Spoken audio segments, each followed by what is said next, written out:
Donc, comme je vous disais sur la garde, et à toutes les personnes qui regardent cette vidéo, je la dédie plus à Monsieur Lagarde parce que je lui ai dit que je lui ferai une vidéo.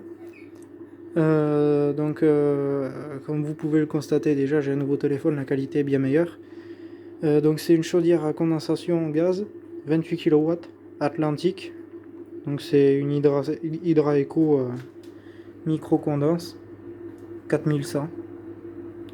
Là je l'ai mise, elle se maintient, là elle est à 70 degrés, elle se maintient à 70. Elle maintient l'échangeur à plaques à 70. C'est un mode, donc là on voit le petit smiley, micro-accumulation. C'est pour avoir l'eau chaude sanitaire plus rapidement. Donc ça va maintenir l'échangeur à plaques qu'on peut voir ici, qui est d'ailleurs très gros. C'est une condensation. Chaudière très puissante, qui tient un plein débit à 14 litres minute à 60 degrés. C'est très puissant, ça peut tenir 2-3 douches à la fois, pour un 10. Donc du coup là on peut voir le corps de chauffe, un corps de chauffe inox aluminium, donc contour inox et tube d'échangeur en aluminium, plus costaud. Là il y a la sortie de fumée en PVC, parce que ça sort à 40 degrés, condensation. Donc ici quand elle est en marche, je sais pas si on verra tout à l'heure, mais normalement ici on voit de la vapeur qui sort, quand elle tourne bien, qu'elle est bien réglée comme là. Donc on vient d'y faire la combustion, comme je vous l'avais dit. Ici, c'est la sonde de retour chauffage, donc qui sort du circulateur. Ça revient du... Bon là, il y a une boucle là-dessous, mais ça revient du circuit, par exemple, d'un plancher chauffant. C'est le retour, donc la sortie froide, après que la chaleur ait été dissipée dans la pièce. Ça revient froid ici, donc ça remonte, ça sort du circulateur ici, ça remonte là. Ça rentre dans le corps de chauffe en bas, avec la sonde de retour.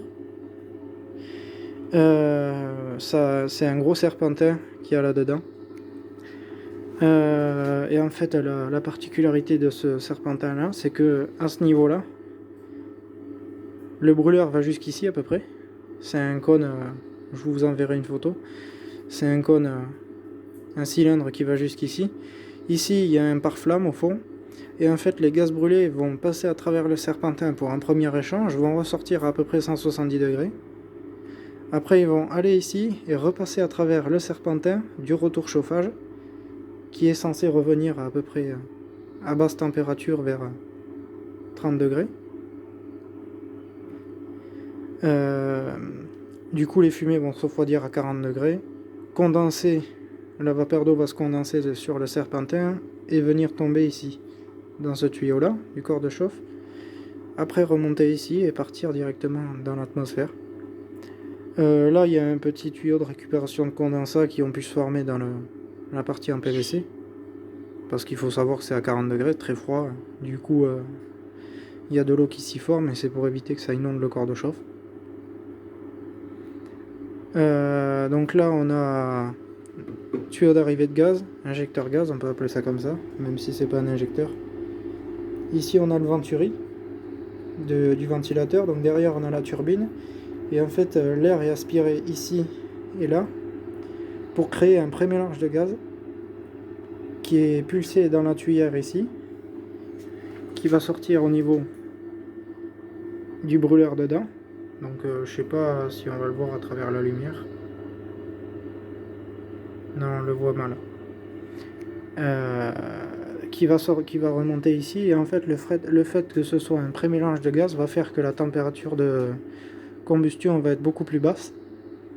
Ça va quasiment produire 0 monoxyde de carbone.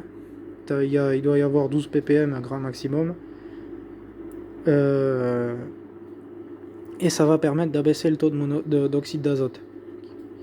Qui sont, donc celle-là, elle n'est pas classe NOx C6, elle n'est pas RT 2012, elle est RT 2009. Classe NOx 5. Et du coup, elles sont plus en fabrication. Alors ici, on a la sonde de surchauffe. Ici, on a la sonde d'allée de départ chauffage, qui va prendre la température du retour du corps de chauffe pour savoir si c'est à bonne température ou pas en fonction du réglage demandé. Donc ici on a électrode d'allumage. Non, ici c'est première ionisation pour détecter la flamme. Ici c'est électrode d'allumage. Seconde ionisation qui repart dans le faisceau électrique. Le bloc d'allumage. Ici on a une purge manuelle qui ressort sur le capot là. Ici on a un dégazeur automatique. Et il y en a un autre au niveau du circulateur ici. Que dire d'autre? Là il y a la vanne 3 voies qui va permettre soit d'envoyer l'eau directement dans les radiateurs, soit de la faire circuler en elle-même sur la chaudière quand on a besoin de chaude sanitaire, en le faisant passer par l'échangeur à plaques qui va réchauffer l'eau sanitaire.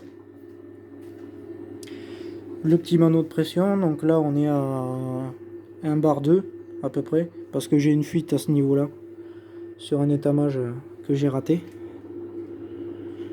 On va ouvrir ça pour montrer. Donc du coup le bloc gaz, la pompe, la vanne 3 voies, échangeur à plaques au fond.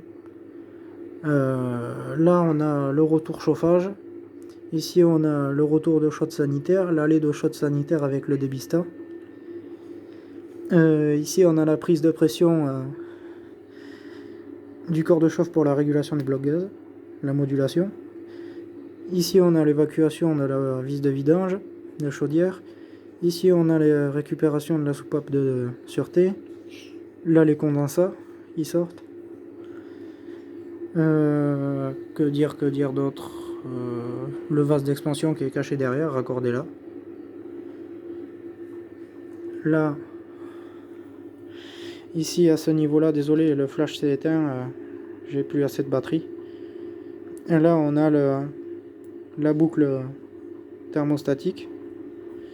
Ici on a le pontage de la sonde extérieure pour permettre à la chaudière de tourner en essai en chauffage, sinon elle ne démarre pas.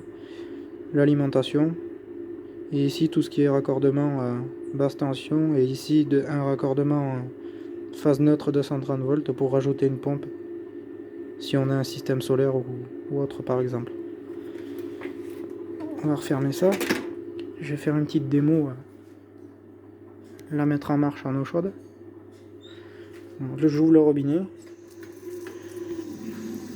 Tac. Donc là la 23 voies vient de passer en eau chaude. Et là on va entendre le brûleur démarrer. Un petit zoom sur l'œil. Et là on va entendre le ventilateur démarrer dans pas longtemps. Parce qu'elle était déjà à température. Alors on va patienter quelques secondes, ça va arriver. Voilà, elle devrait démarrer maintenant. Voilà, le ventilateur est parti. Hop, le brûleur va partir, voilà. Le brûleur est parti. Donc là, elle va monter très vite en température. Puis ralentir.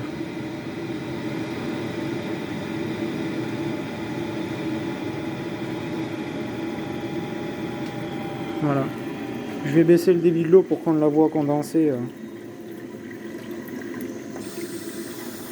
Donc là, elle devrait... Normalement, on devrait la voir condenser ici. Donc là, c'est arrêté parce qu'elle est à température. Voilà, voilà. Petite vidéo. Je remercie Monsieur Lagarde pour tout l'intérêt qu'il montre envers moi. Donc là, voilà, le brûleur vient de repartir pour maintenir l'échangeur à plaques à 60 degrés. Donc on va pouvoir la voir monter en température. Donc là, le brûleur descend en vitesse. On peut le voir dans le petit miroir qui a la flamme. On voit l'ombre violette. On peut le voir ici aussi. Je disais, je remercie Monsieur Lagarde pour toute son attention qu'il porte à mes intérêts pour les chaudières. Et je vous souhaite bonne continuation pour une nouvelle vidéo.